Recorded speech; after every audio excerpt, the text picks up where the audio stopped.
Welcome to this lesson on glycolysis, the first and most fundamental stage of cellular respiration. Glycolysis is the process of breaking down glucose in the cytoplasm of our cells. This ancient metabolic pathway is essential for all living organisms to extract energy from sugar molecules. Let's explore how this remarkable process works step by step. Glycolysis is the first stage of cellular respiration where one molecule of glucose, which is a 6-carbon sugar, is broken down into 2 molecules of pyruvate, which are 3-carbon compounds. This breakdown happens through a series of 10 enzyme-controlled reactions. The word glycolysis itself comes from glyco, meaning sugar, and lysis, meaning splitting, which perfectly describes what happens during this process. Glycolysis has 4 key characteristics that make it unique. First, it occurs in the cytoplasm of cells, not in any specialized organelle. Second, it is an anaerobic process, meaning it does not require oxygen to function. Third, it produces a net gain of 2 ATP molecules, which are the energy currency of cells. Fourth, glycolysis is universal, occurring in all living organisms from bacteria to humans, making it one of the most ancient metabolic pathways. The overall equation for glycolysis is straightforward. 1 glucose molecule is converted into 2 pyruvate molecules. During this conversion, the cell gains 2 ATP molecules and 2 NADH molecules. NADH is an electron carrier that will be used later in cellular respiration to produce even more ATP. This equation represents the net result of all 10 steps of glycolysis combined. Glycolysis occurs in 2 distinct phases. Phase 1 is called the energy investment phase because the cell must consume 2 ATP molecules to get the process started. This is like an initial investment that prepares glucose for breakdown. Phase 2 is called the energy payoff phase because it produces 4 ATP molecules. When we subtract the 2 ATP invested from the 4 ATP produced, we get a net gain of 2 ATP molecules. In the energy investment phase, glucose undergoes 3 important changes.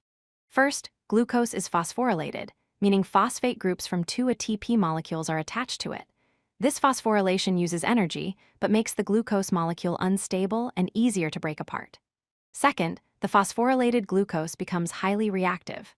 Third, this unstable 6-carbon molecule splits into 2 identical 3-carbon molecules called G3P, or glyceraldehyde 3-phosphate. Now we have 2 molecules ready for the payoff phase. The energy payoff phase is where the cell recovers its investment and makes a profit. First, each G3P molecule is oxidized, meaning it loses electrons. Second, this oxidation releases energy that is captured to produce 4 ATP molecules through a process called substrate-level phosphorylation. Since we have 2 G3P molecules, each produces 2 ATP third, the process also generates 2 NADH molecules by transferring electrons to NAD+ carriers. These electron carriers will be crucial for later stages of cellular respiration. Let's calculate the net energy gained from glycolysis. The cell produces a total of 4 ATP molecules during the payoff phase. However, the cell consumed 2 ATP molecules during the investment phase. When we subtract the 2 ATP consumed from the 4 ATP produced, we get a net gain of 2 ATP molecules per glucose molecule. While this might seem like a small amount, it represents quick energy that cells can use immediately, and it sets the stage for much greater energy production in the next stages.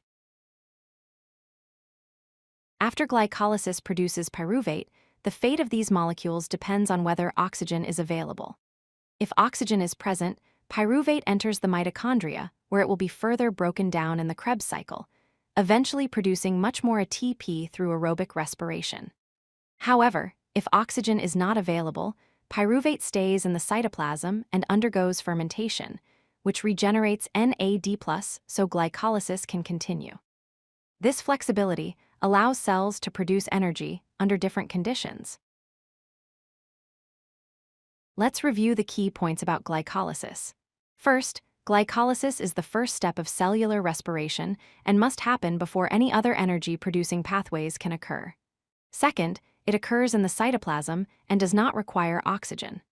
Third, one glucose molecule is split into two pyruvate molecules. Fourth, the process yields a net gain of 2 ATP and 2 NADH molecules. Finally, glycolysis serves as the foundation for both aerobic and anaerobic pathways, making it one of the most important and universal processes in all of biology. If you like this video, hit that like button and don't forget to subscribe. Visit codelucky.com for more such useful content.